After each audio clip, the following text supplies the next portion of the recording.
Hello, good day. I'm here today to talk about the reading section of SCT.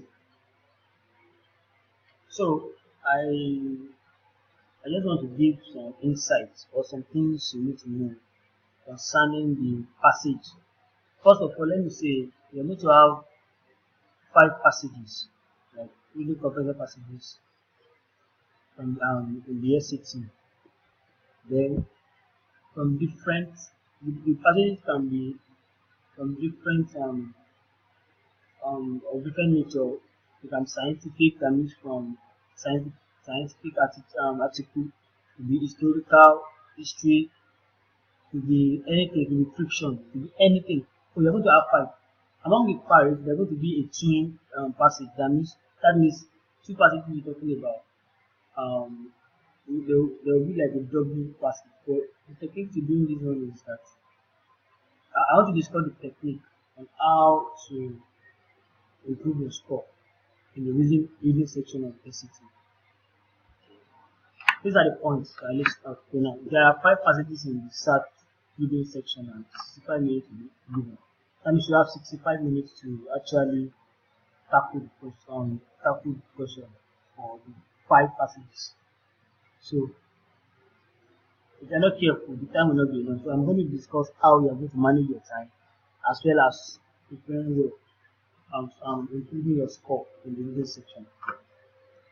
And then the second point, read as fast as you can to understand the main idea. Now, I used to tell people the purpose of reading SAT is not like SAT passages is not like a normal book or movie that you read. I want to take all your time to the no. The major thing you need to understand there is the main idea, the central idea. What is the author saying? You read to get the main idea because all the questions that will be asked will be on the main idea. So if you have the main idea in your already, you know it already.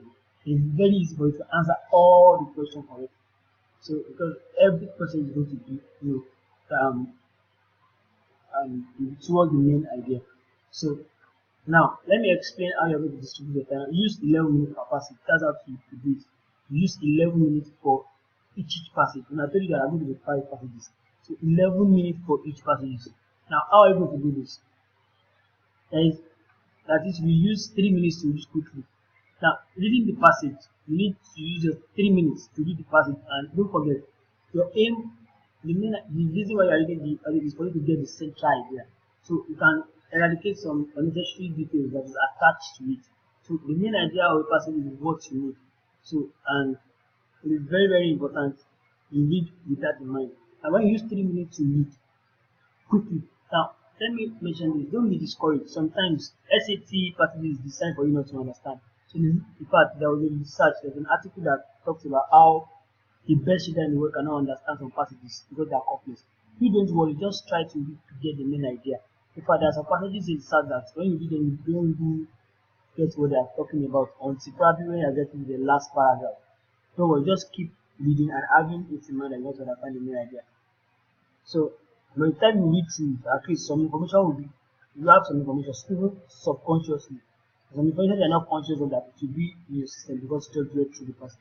So when you start answering the question, those information will be coming to you, so and that way to answer the question. Now let's just move on. So when you read it for 3 minutes, quickly for 3 minutes, and I've already told you some passages can be very, very frustrating, such that you might not understand the passage, but still go ahead and read it.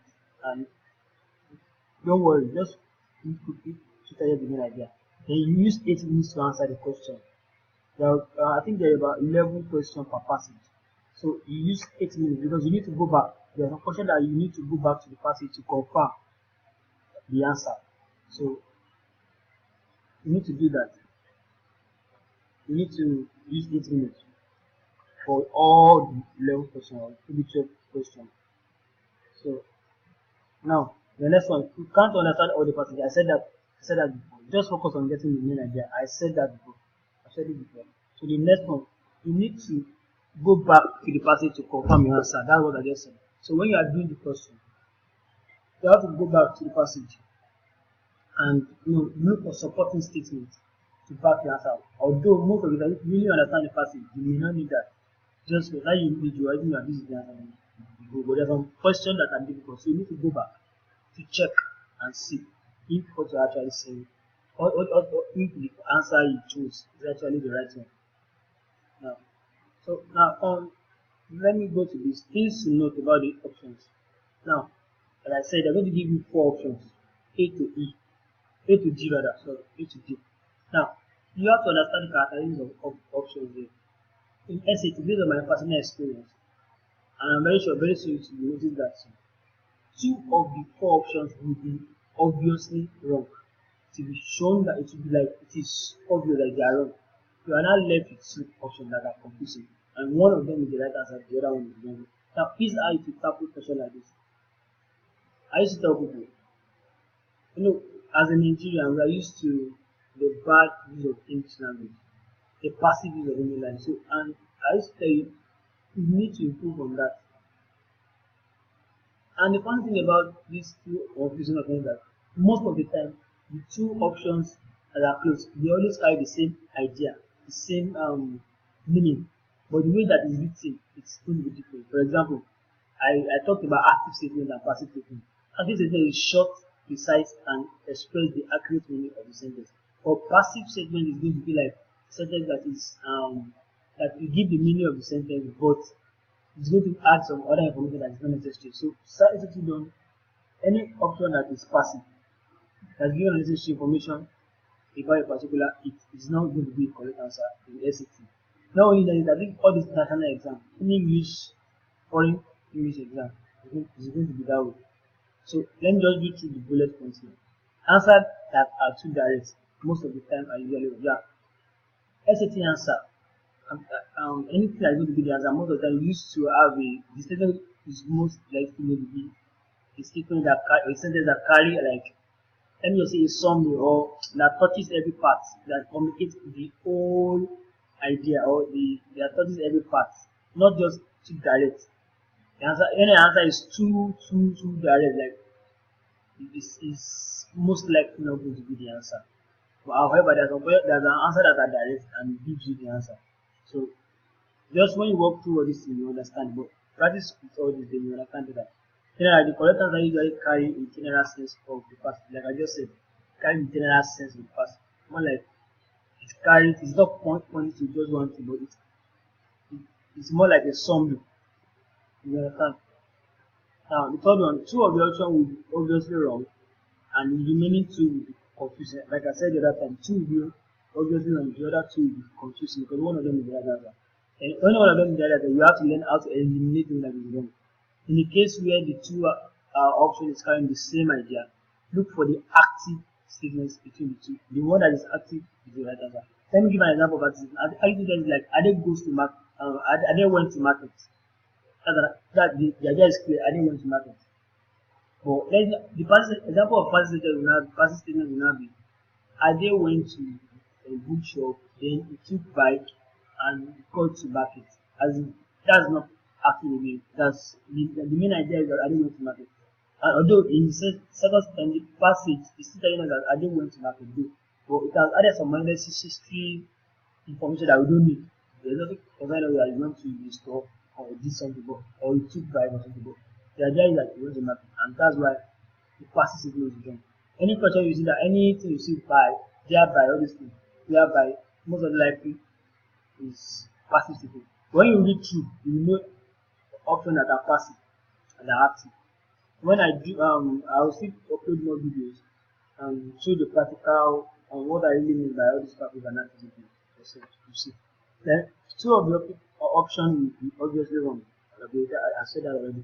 And active statement is always the correct answer. Why passive statements are always wrong? Like I said the other time, passive statements is wrong. Active is the correct answer. In fact, sometimes when you could not read the passage, when you read through the option, you can eliminate the passive statement and the answer will be among the active statement. You understand? So take note of what statement they are usually wrong. Yeah. When something is word, then they will passive. So that's all I want to share. For now, then my next video I'll be practicalizing everything I've said here. So I'll work with some of the SAT practice questions on reading. Then I'll show you, give you the practical experience of what I'm seeing. So I just want to give you this just to at least have some information or have something in mind before you start. To start with the start start generally with your reading comprehension so that guide you. Now, don't forget what I said. Reading comprehension in SAT is not for you to understand everything, but to get the main idea. That's the focus. So all these unnecessary details, try to ignore them and get the main idea. Then use 3 minutes for each passage. Then 8 minutes to answer the question. Then be careful and work on your accuracy. That's all I have to say on reading. So I'll upload the net. I'll show you the practical section of this tutorial.